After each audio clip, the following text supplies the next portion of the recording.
ډېر کسان دا مسله پشتي چې کله پر یو شي باندې خپل متعین وزن لیکلی هغه یا 50 کیلو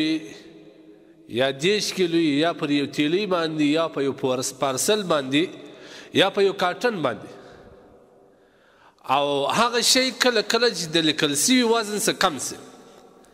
دا شی دی وایي موږ په دوکانو کې خرڅوو زموږ غاړې بندې دي که نه دي باندې او دا واقعي ډېر مهم مسله ده قرآن کې الله پاک جل جلاله فرمایي ویل للمطففین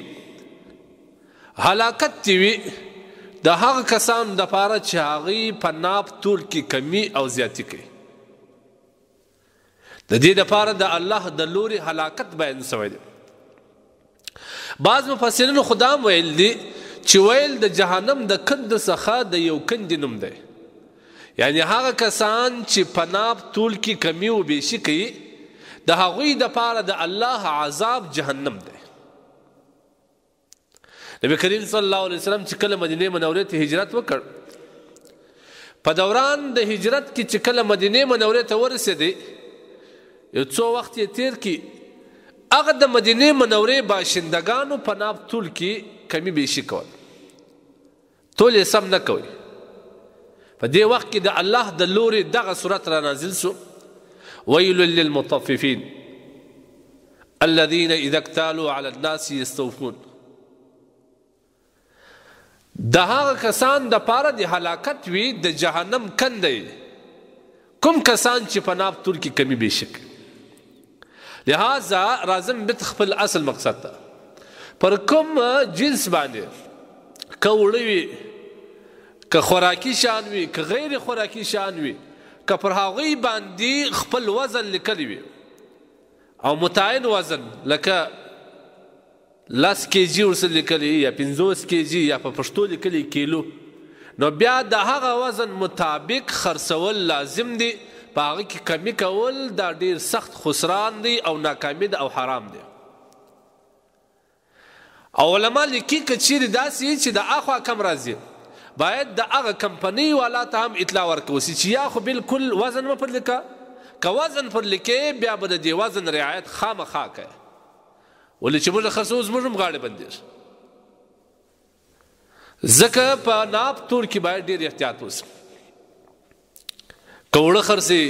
که بوره خرڅي که خوراکي توکي که غیر خوراکي توکي چې په کیلو باندې هغه به فکس کوم وزن چې پر لیکلی وي هغه به برابر وي د هغه نه که کم سو د غاړې بندېږي دا مسلمان ته دوکه ده نبي کریم صلی الله علیه وسلم د دې څخه مناعت راوسته او که قصدن سړی کوي العیاذ بالله دا خو بالکل دا پیسې حرامېږي او دا نبی علیه الصلاة والسلام فرمایي چې زما د امت څخه نه دی لیس منا زما د امت څخه نه دی کوم کش من غشنا فلیس منا چا چې زما امتیانو ته دوکه ورکړل هغه زما د امت څخه نه دی نو که چیرې قصدن دا کار کوي چې 50 کیلو پارسل خوله خلاص کړي او بیا څه د هغه څخه کموي بیا په دې باندې په 10 پارسلانو باندې یو بل پارسل تیارې دا به ته څه ګټه وکړي چا ته ډېرې په چا یې خورې د قیامت په ورځ به چې په چا دي خوړلي هغه ټول به ستا غاړې او ستا ګریوان ته لاس اچي چې ولې دې په ما حرام خوړل لهذا قطعا د بل چا دپاره خپل آخرت مه خرابوه د خپل ځان دپاره لا مه خرابوه دنیا تېره ده دا په مفلسي وي په هر څه تېرې او بل دا واوره په حلال کې چې څومرې برکت الله ایښی دی په مشي کې د نسته حرام دا په ظاهره ډېر وي قرآن کې الله وایي حرام و حلال نه سره برابر دي خبیث حرام ته وایي طیب پاک حلال ته وایي الله وایي لا یستوي دا نه سره برابر حرام که په ظاهره ډېر وي خو برکت یې زیات کم وي کم په دې وجې چې افتونه راځي د هغه په وجې بېرته دا پیسې سازي مرضونه در باندې راځي مصیبتونه در باندې راځي تاوانونه درته درېږي رقم مشکلات سره مخامخ کېږي کوم اضافه پیسې چې تا په حرامو ګټلې دي د هغه دو چنده ستاسې پر دې مصیبتو پر دې مرضو پر دې مشکلاتو درسي د حلال یو برکت دا دی که څوم په ظاهره کم وي لیکن الله د دې حلال روزي په وجه باندې پر تا باندې مصیبتونه مرضونه مشکلات دا در باندې کموي بیرته برکت زیات شو لہذا دې کسان ته زما دا پیغام دی کوم وزن چې پر کوم پارسل لیکلی یا پر کوم کارټل لیکلی یا پر کومه تیلی لیکلی د هغه وزن رعایت لازم دی. که کمپنۍ والا تا ته کم درکړي بیا به دغه دکاندار ته وایې دغه خریدار ته چې دا شی موږ ته کم راغلی دی پر لیکلي 50 دی او دی 29 کیلو. دا به صراحت ورته کوي که هغه په راضي یونیسي بیا مشکل نه لري. نو علما لیکي یا به په کیلو نه خرڅې که په کیلو خرڅې بیا به دا ورته وایه چې دا فکس وزن دی او وزن کوي بیا که وزن نسي فکس وزن وي تا ته به معلوم وي. دریم دا که چیرې کم وي که چیرې کم وي نو بیا په دې صورت کې به راولاړېږي دغه خریدارو مشتري ته به دا وضاحت کوي چې دا د کمپنۍ څخه پر لیکلي 50 دی راغلي نه 40 بیا ستا غاړې خلاصېږي. لہذا په دا وزن کې ډېر زیات احتیاط کول پکار دی. په قرآن کې د دې ډېر سخت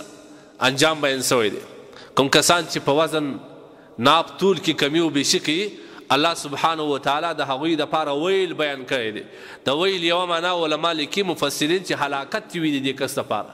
بله معنا یې لیکي چې ویل د جهنم د کندو څخه یو کنده ده. یعنی الله وایي دا کسان په دې ناپ او تول کې چې کومه کمی او بیشي کوي دا د جهنم کندې ته ځان اچي. نو په لوی لاس باندې دا کار باید نه وسي. که چیرې داسې وي چې راغلي باید ورته وویل سي خریدار په دې پوه سي خریدار ته خبر ورکول سي یا د 29 کیلو چې څونه پیسې جوړېږي هغه ځینې واخیستل سي. مطلب چې کم وزن په لیکل هغه څه کم دی حساب ورته وکړه دا پیسې پر دا کیلوګانو تقسیم کړه چې څو کمې سوې هغه پیسې د ده سره کاټ کړه ورته ووایي چې دا پیسې زما حق نه کېږي دا پر لیکلي 50 کیلو دي لیکن 29 دا زما حق نه کېږي.